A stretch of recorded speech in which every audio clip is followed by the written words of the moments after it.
Have you ever felt like your biggest obstacle in life is yourself? I know I have. Almost daily. One step forward, two steps back. Seems all too common. I often find a way to self-sabotage any momentum towards my progression. It's this very notion why Celeste is so relatable to me. Before I get too doom and gloom, I just want to point out that I have a good life, and overall, I'm a very happy person. But I have my struggles, just like I'm sure you do. I consider myself a strong-willed, outgoing individual, confident, just like Madeline. That's the good side.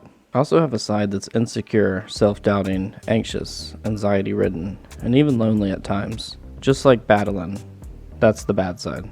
The two often collide, and it's up to me to sort them out. During these moments, it's easy to put the blame on something or something else. To be honest, that's the easy way out. Celeste is good at holding the player accountable with this notion. If you're struggling to overcome a challenging level, it's your own fault. There is no one else to blame but ourselves. Once you take the time to understand the issue and break it down logically, we often can overcome the challenge placed in front of us. Nothing is impossible with the right attitude and mindset, even if it seems that way at first. Sometimes you just have to remove yourself from it. It's okay to take a break. Let it breathe for a moment. Same thing with writing these scripts. Sometimes you're in a flow state and nothing can go wrong. Other times, things feel forced and you have to take a step back.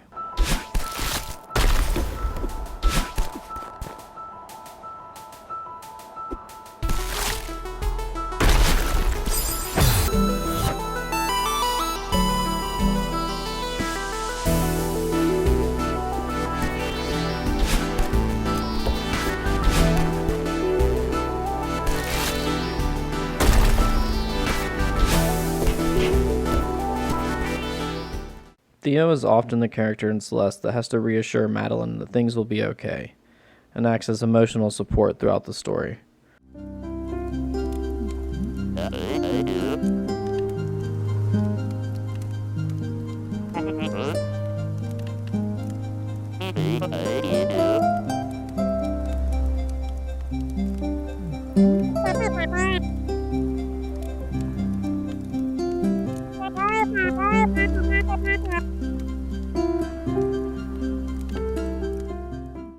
Which is also relatable. Everybody needs a Theo in their life sometimes. We need someone with the outside perspective and different viewpoint.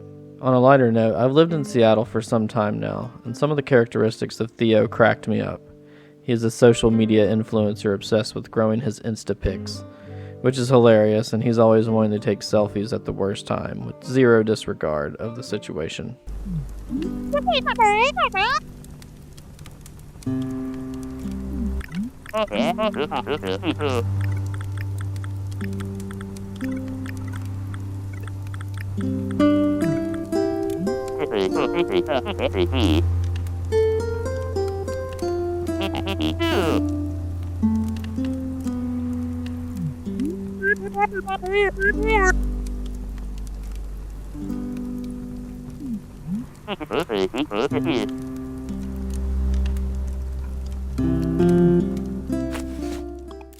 Now back to the needed support system. We all need one and can't make it on our own.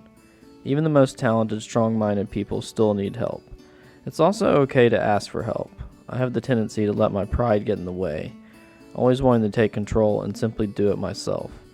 Control is another trait of Madeline because of her fear of failure and lack of trust. Let's talk about the famous gondola ride for a moment. This is a great example of letting go of control and relying on the support of someone else. Madeline and Theo had to take the gondola to progress up the mountain.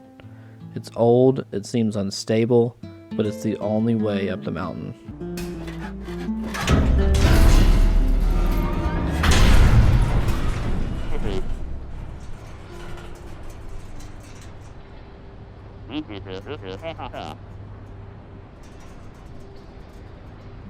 Madeline is unsure from the start and is worried before they even get moving. Theo is excited and ready to get his next Instapics banger. He encourages Madeline that everything is going to be okay and they'll be fine. He is either unaware of Madeline's discomfort or simply disregards it.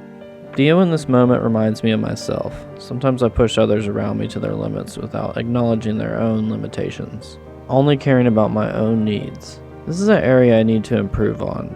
People are built differently. We all have our limits and skill sets. I need to be more aware and show more empathy for others. Now back to the gondola ride. Madeline and Theo are making their way up, enjoying the sights and sounds when Theo insists they take a selfie to capture the moment. Madeline seems reluctant, but agrees. This is when things take a turn for the worse. The gondola starts shaking and comes to a stop. Now panic is starting to settle in for Madeline. Theo rushes for the lever and breaks it off clean. Madeline is at a loss and starts to have a panic attack.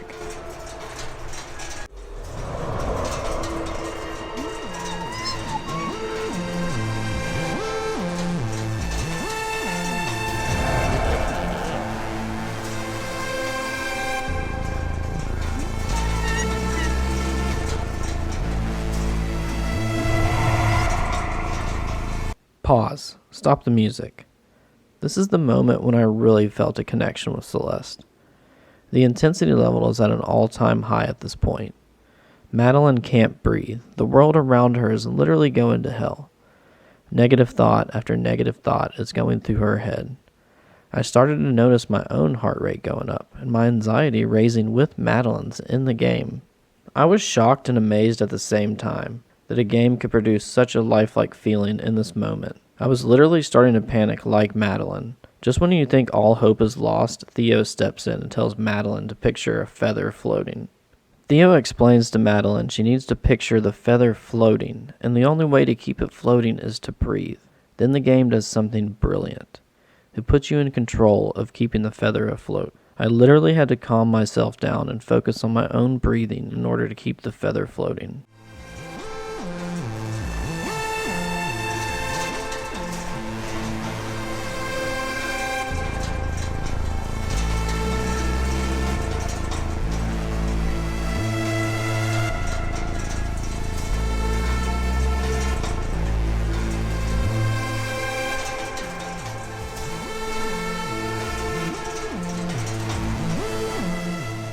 If you lose focus, the music gets more intense, and furthermore, I'd lose track of my breathing. In all my years of gaming, there's only been a handful of times where I was this immersed in the experience. It's truly incredible how this is done through subtext. Zelda is probably the only other game to strike such emotion out of a few lines of text. No fancy cutscene or explosion action sequence needed here. Just great writing, storytelling, music, and care make all the difference. After Madeline catches her breath using the feather technique, order is restored. The music comes back to a soothing sound, and once again everything is okay. Madeline and Theo make it to the top safely, taking a moment to reflect on what just happened. This is the perfect segue into the reflection section of this video. Madeline is forced to literally look herself in the mirror after the traumatic events with the gondola. She basically has a heart-to-heart with herself, realizing all of her troubles and wrongdoings are placed upon herself by Madeline herself. It's a tough pill to swallow, discovering how much damage we do to ourselves. This chapter hit me hard because I know deep down inside, I'm the only person that can save me from myself. To truly love myself, I must forgive myself. All my doubts, mistakes, and missed opportunities and insecurities are created and fueled by me. Madeline starts to realize this notion as well. She begins the healing process and decides to forgive herself. Putting the past in the past. The inner dialogue between Madeline and Madeline is truly special. Madeline still has her doubts, desperately clinging to the past. But this time Madeline isn't having it.